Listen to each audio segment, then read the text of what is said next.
Welcome to the Medical Ancillary Sales Podcast, your number one source for making money in the medical ancillary sector. Mike and Viv bring you the latest information from lab services, pharmacy, diagnostic testing, and so much more. The latest in ancillary services will be right around the corner. Welcoming the hosts of the Medical Ancillary Sales Podcast, here's Mike and Viv.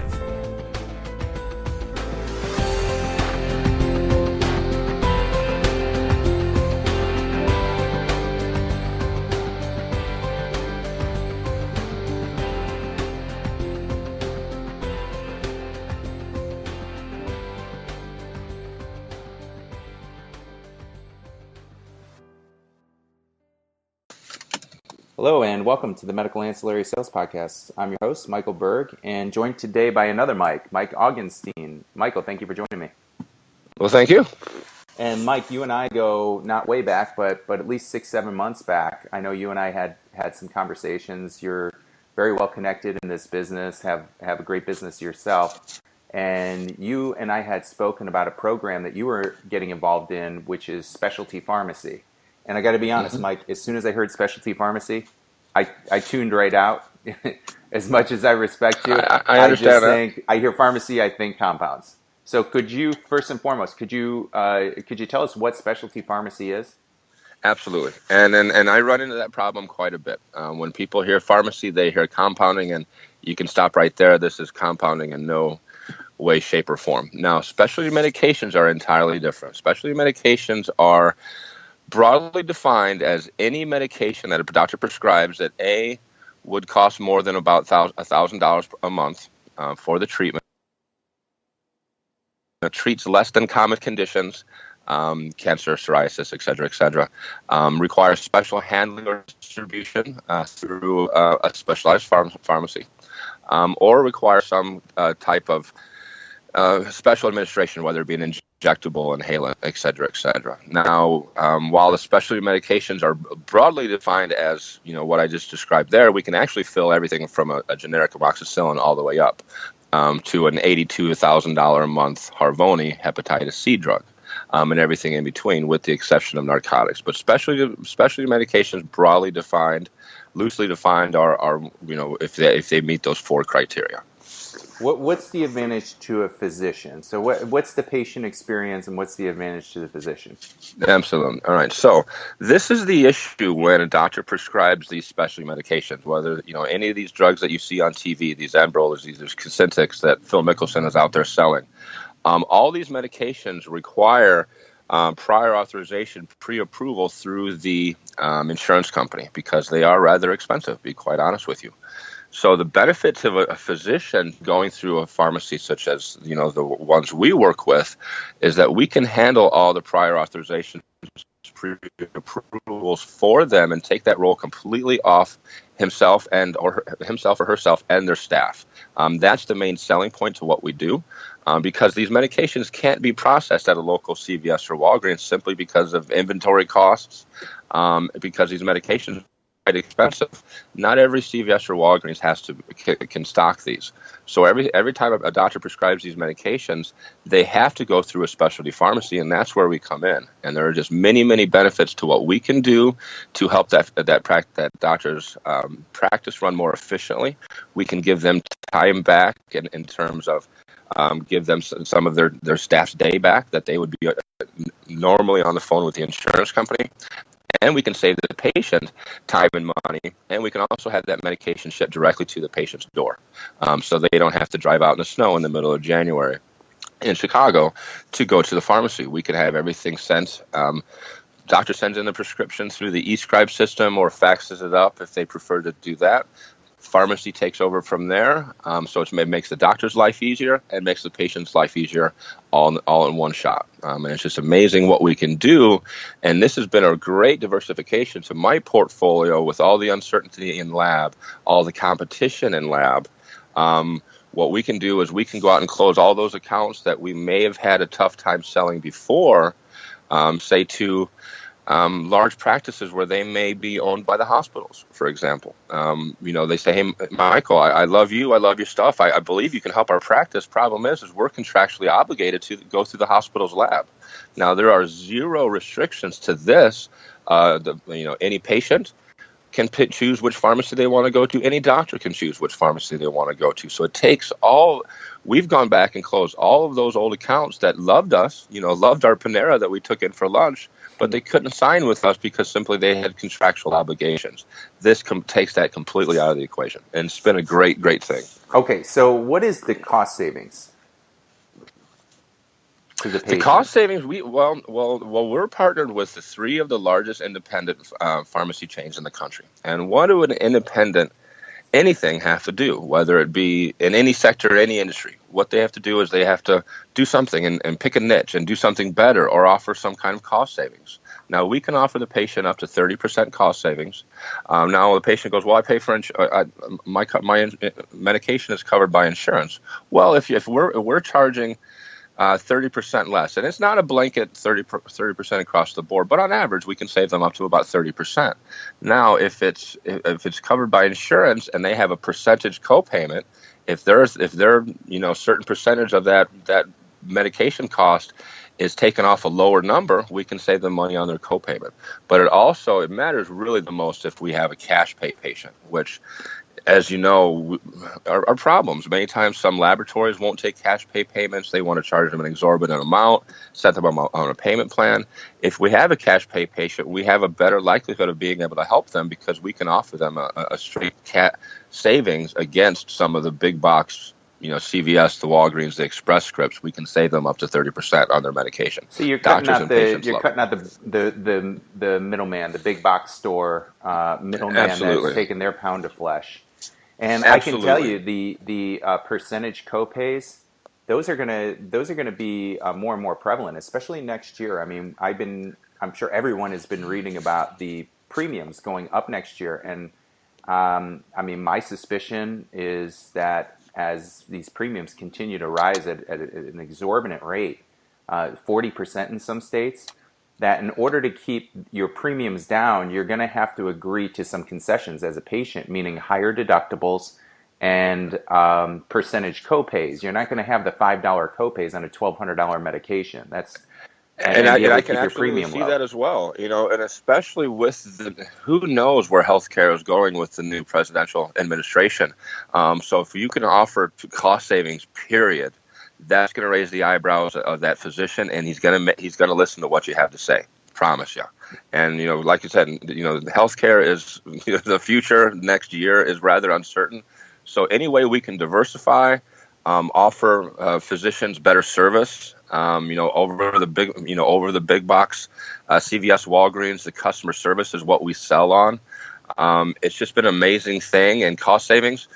This program has really done wonders for my reps because I've had my reps and my partners.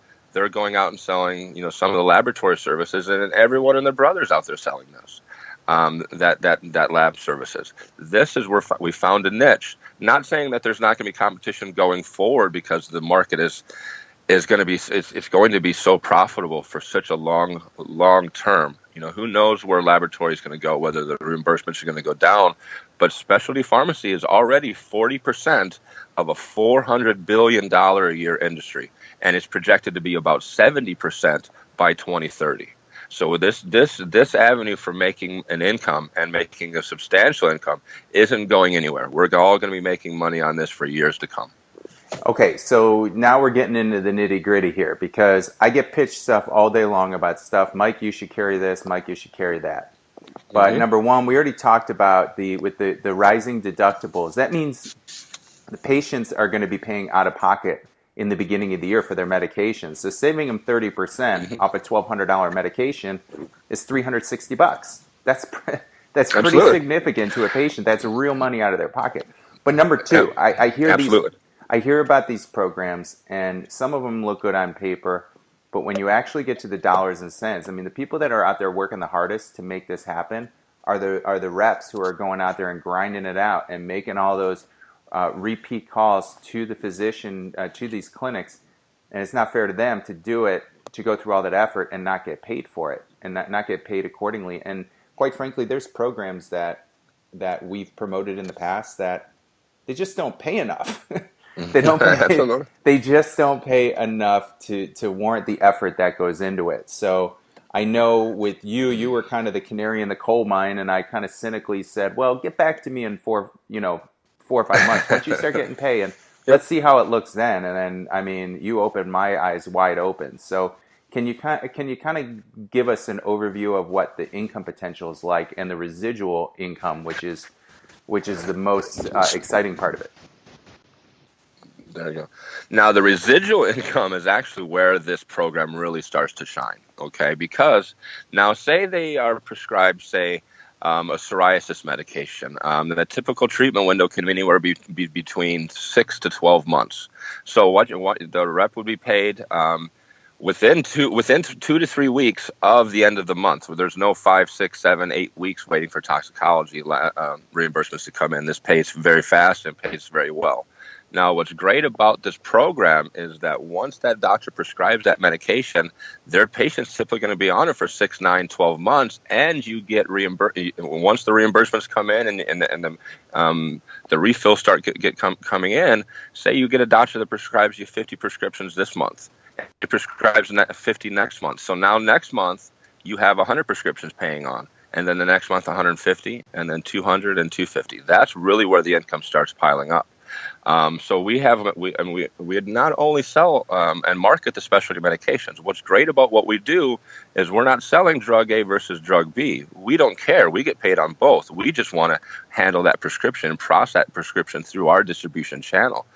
But we actually have many of our reps going out and doing amazing selling Crestor and Lipitor alternatives, where this is a high cholesterol drug. Now, once this patient is on this, they're on it for life. I'm on it. All right. So now, an average, you're looking at about $11 to $15 per fill. Now, who cares about $11? But if you talk to a GP, internal medicine, family practice, they have hundreds of patients on Lipitor or Crestor. Now, if we for them an equivalent alternative, we can save the patient about 70% versus the branded Lipitor or Crestor, and the rep. So the patient saves money, and the rep makes anywhere between $11 and $15 per fill, and then just multiply that $11 to $15 times 1, 2, 300 patients that doctor has, and you're receiving that every month. That's where this program really shines. That's insane residual income. And I can attest to that. When I was a drug rep with Merck, I sold cholesterol medication. The medication we sold, I got to see a pharmacy breakdown of what physicians were ordering. Having 300-400 patients on the medication per physician, not per clinic. 300-400 patients, that was nothing. That was pretty standard. And if they're on that means they probably have other comorbidities, meaning they're probably also taking something for diabetes, they're taking stuff for blood pressure, they're taking stuff for all sorts of things. Other things that go wrong. So, Michael, can you give me any case studies? Are there any? Let me know what do you see from sales reps out there in terms of income potential? Do you have any practices out there that have come on board and guys are making big money? Absolutely. I have many stories like that. Now I have reps that salespeople that go out there and target only the specialty medications, and they do extremely well. Don't get me wrong. Now I have a rep, Chris, for example. He has gone and he has targeted only dermatology. Dermatology is probably, as far as just number of specialty prescriptions written and dollar amount and reimbursement, is probably our prime target. Maybe a close tie with oncology. Oncology, obviously, these medications are very high dollar.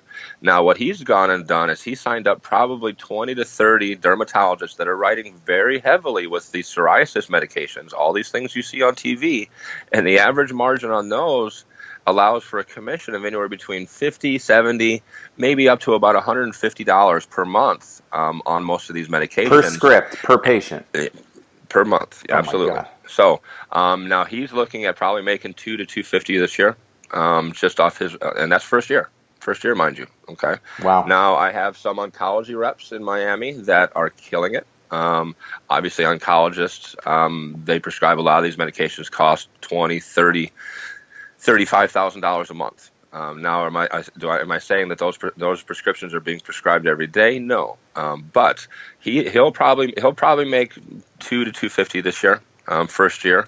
Now, but on the other end of the spectrum, I mean, where I see the most excitement with all these reps is going to those GPs, as internal medicine, the family practice. Really, what's been my bread and butter for years and years with laboratory is we can go in with these accounts that we already have a relationship with, and we can offer, say, hey doctor, what do you think it would go to the level of your patient adherence? Because there's a certain percentage of prescriptions that never get filled that you write, doc, and he'll tell you yes.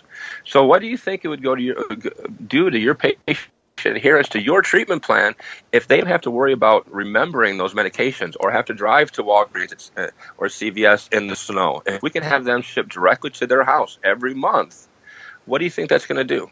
And he just it takes all the responsibility for maintaining that medication out of patient hands and just ships it directly for all these high cholesterol medications.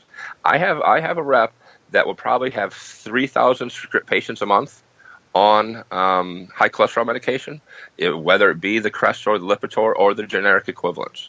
He'll probably make more than the other folks simply because he has simply so many more prescriptions. And once they're high cholesterol medication, chances are they're going to be on it for the rest of their lives. So Very simply, like I said, this is the longest running revenue stream we have. Okay, Michael, this is super exciting. I know a lot of people are going to be excited about this. I want to thank you for getting on. And everybody, if you're listening, we are doing a training with Michael. He's doing it for anyone who wants to learn about this opportunity and get involved. I highly recommend it, guys. I'm trying to steer people into places where you can make money and make money long term. That's what this is all about, is creating a living for yourself, not just making your nut next month, but making it for the next 5 years. So the training is going to be on Tuesday, the 13th of December at 6 p.m. Eastern time. If we are going to be sending out invites to everybody who's on our mailing list. If you're listening to this podcast, you're not on our mailing list, please contact me. You can get me at mike@labforlab.com is the easiest email address to give out. And we look forward to seeing everyone on the training. So, Michael, thank you again for getting on. Thank you for having me, sir.